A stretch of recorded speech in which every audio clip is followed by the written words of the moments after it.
3 hours north of San Francisco, in Mendocino County, Live Power Community Farm, a small family farm, thrives as one of California's oldest examples of community-supported agriculture, an arrangement in which consumers are enrolled as members, paying an annual fee in exchange for a weekly share of fresh produce.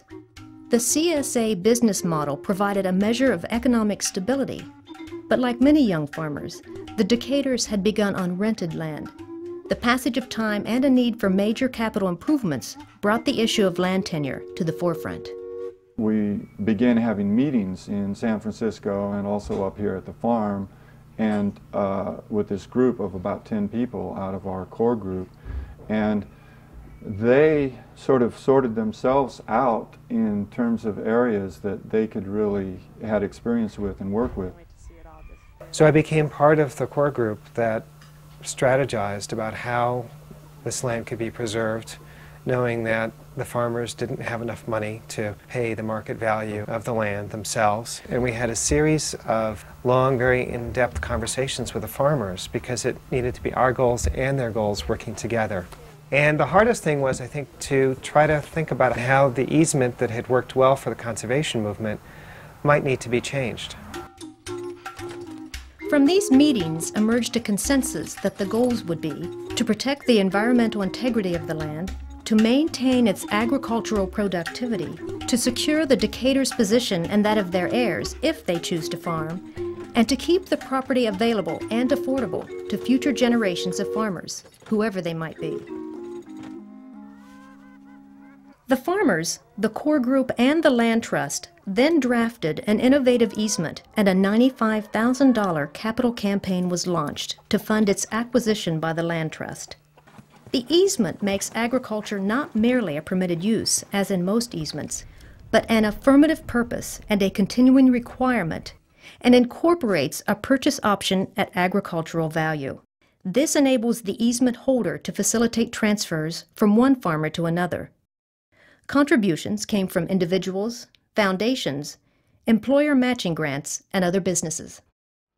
The success of Live Power's capital campaign has inspired a growing number of farms, like Roxbury Farm, serving 650 member families in the Hudson Valley, Albany, and New York City.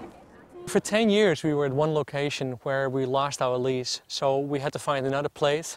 And one thing that became really clear to me, for an organic farm it's really hard to lose access to a particular piece of land because you're building soil fertility over time.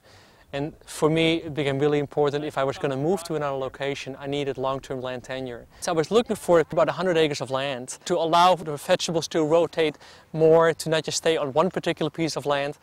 And I found that 100-acre parcels were very hot on the marketplace. They were going for very large sums of money to people from New York who were looking for a second home.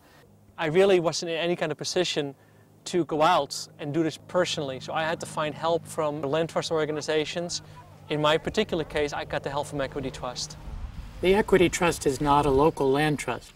We typically advise local land trusts and farmers and facilitate relationships between them. But sometimes we participate as a surrogate or a partner until local stewards are available and ready to assume all of the necessary responsibilities. In the case of Roxbury Farm, we're working with the Open Space Institute, and we've received advice and assistance from the local Columbia Land Conservancy.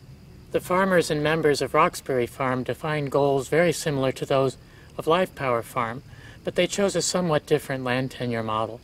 In the case of Roxbury, the Equity Trust holds title, the Open Space Institute holds a conservation easement, and Jean-Paul Cortens, the farmer, has a lifetime inheritable land lease with ownership of the farm business and any improvements that he makes over time. Should he choose to leave, the Equity Trust has the option to buy his improvements at their appraised agricultural value, which is an option that we would assign to another farmer. The difference between the two tenure models is obvious. In the case of Live Power, title is held by the farmers. In the case of Roxbury, title is held by the Equity Trust. But the difference isn't as significant as it may seem, because both models establish essentially the same balance of rights and responsibilities.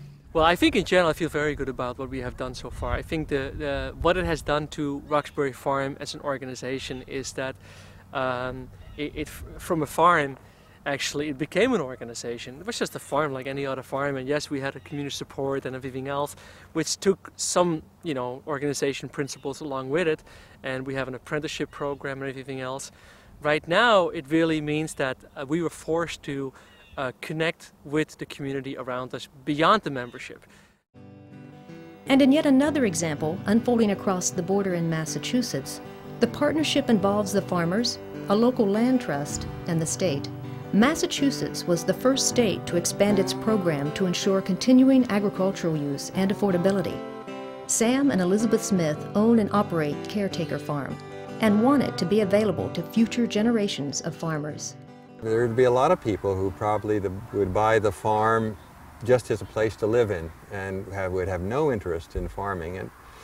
But there are a lot of young people around who have a yearning, and we have some wonderful apprentices here who have a yearning to be on the farm. I grew up on a conventional dairy farm, and I left there not wanting to farm at all.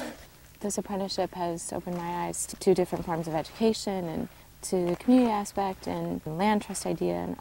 And I'm coming back to farming with this new passion, and my dad sees that, and I think he becomes so excited, and I think his passion for farming is renewed. There's one thing about whether there's any land available for people to farm, but two, can they afford to get on the farm, because there's other economic interests that are competing for the land. So the landscape was gone in two directions: one, second homes, or back to forest. Our local farms are the most priceless heritage that we have, and that we together as a community have the ability to do something about it and to retain those farms for future generations. I would say just about every child in the Williamstown public school system has been to this farm. Sam and Elizabeth Smith and the Williamstown Rural Lands Foundation have been working together for a number of years, and I really was happy to be involved in their planning for the future of the farm. The first prong of the planning dealt with the land preservation aspect, and to that end I've been helping them with an application to the state's agricultural preservation restriction program. The state would buy the development rights to the farm, therefore lowering the overall land value and making the land affordable for future generations of farmers. Under the Massachusetts program, unlike most others, the agricultural preservation restriction, a conservation easement, applies only to the open land. But the Smiths and the Williamstown Rural Lands Foundation want to be sure that the entire farm, including houses and barns, remains intact for future farmers. We're really in danger of having a very beautiful but sterile agricultural landscape if we don't make sure that farms stay affordable and go to farmers. And so if you have preserved the land, you have to make the houses affordable, and then you have to have a viable farm economy. And so we've been looking at other ways that we might expand our programs. The farmers and the Williamstown Rural Lands Foundation are outlining a plan. The Smiths will sell their land to the local land trust, subject to the APR. The farmers will retain a lifetime inheritable lease to the land and ownership of the buildings. The lease will give the land trust an option to purchase the buildings and improvements at their appraised value at the time of any future sale. CSAs aren't the classic type of agriculture, but at the same time they generally have a great deal of community support. In effect, we're investing in the community to a greater degree when we're protecting a CSA, because we have all those additional partners in the effort. The APR program started back in 1977 when legislation passed by the Massachusetts legislature to create these legal entities called agricultural preservation restrictions, which are aimed at permanently protecting agricultural land for agricultural use into the future. Since 1980, we're close to having protected 550 properties, about 50,000 acres of agricultural land across the state. And those farms are located in about 140 towns across the Commonwealth. We have everything from vegetable production through livestock, dairying. Anything that will grow in Massachusetts is probably being grown on one of our APR farms. We're now in a position in this state, however, where you can place a conservation restriction on a piece of land and have it have no impact whatsoever on the value of that land, because the highest value is an estate value. So that's the issue we're dealing with some of our older APRs. We have in our current APRs something that we call an option at agricultural value that ensures that when the land is sold, the price that it's purchased for is based upon its agricultural potential as opposed to based upon some other type of variable. And also our current APRs require that the land actually remain in active commercial agriculture. I've never had a farmer say to me that they weren't going to do an APR because we have the option at agricultural value attached to it. They understand at that point in time that we're offering to pay the difference between the fair market and the agricultural value. And so it makes sense to them at that time that, well, then the state should be able to expect that the land remain at its agricultural value. And so I'm very confident that any property that we protect with an APR today, while it may go through changes over the years, will long-term continue to be farmed. The availability of a local base of agricultural land and having a local agricultural industry is going to become more and more important over the years, not less important. Any program that gets started today, if its focus is on farmland protection for the purposes of keeping agriculture viable, look at this issue today. Most people within the conservation community agree that the escalating real estate value of rural land is driving farmers and ranchers off the land. They also sympathize with efforts to keep farmland affordable to farmers, both present and future. However, some worry that these efforts will create new obstacles to conserving land. As the conservation movement begins to consider this issue, three central concerns repeatedly arise: the cost of acquiring additional interests, the time and staffing required for monitoring and management, and acceptance by farmers and the wider community. These are all legitimate concerns, but they can be addressed. Are the answers simple? Perhaps not, but there are answers. Will it cost more at the outset to fully protect working land? Yes, probably so. But there may be new sources and new supporters to help us pay that cost. And it will surely be less than paying for the same farm again every time it changes hands. Will it require more effort from our staff and board members? Yes, undoubtedly it will. But the question is, what do we want to achieve? If we're committed to agriculture, for all of its environmental and social and economic benefits, this is what it will take.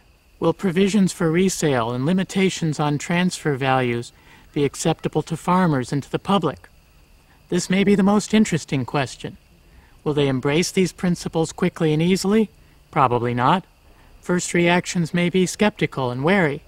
But there are no more basic questions than property and values, and they will only become more important to all of us over time as we grapple with the realities of rising population and development pressures, of the impact of sprawl, and on the inherent tensions between environmental protection and social needs. We should look at these conversations as opportunities, not obstacles. At the outset, we have to decide whether we want to have farms in our future and whether we're willing to do what it takes to ensure that. In the course of making and acting on these decisions, there will be many opportunities to build new relationships, to share our own experiences and learn from others, and to overcome the traditional divisions of class and culture, of conservation and sustainable development.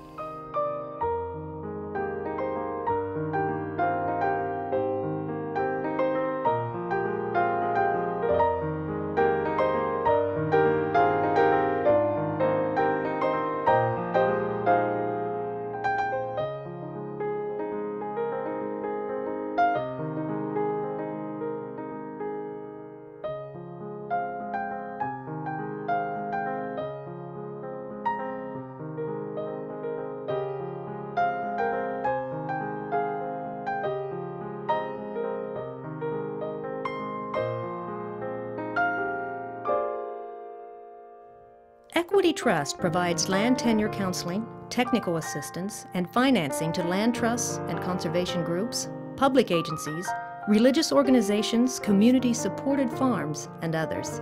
For further information, please contact Equity Trust.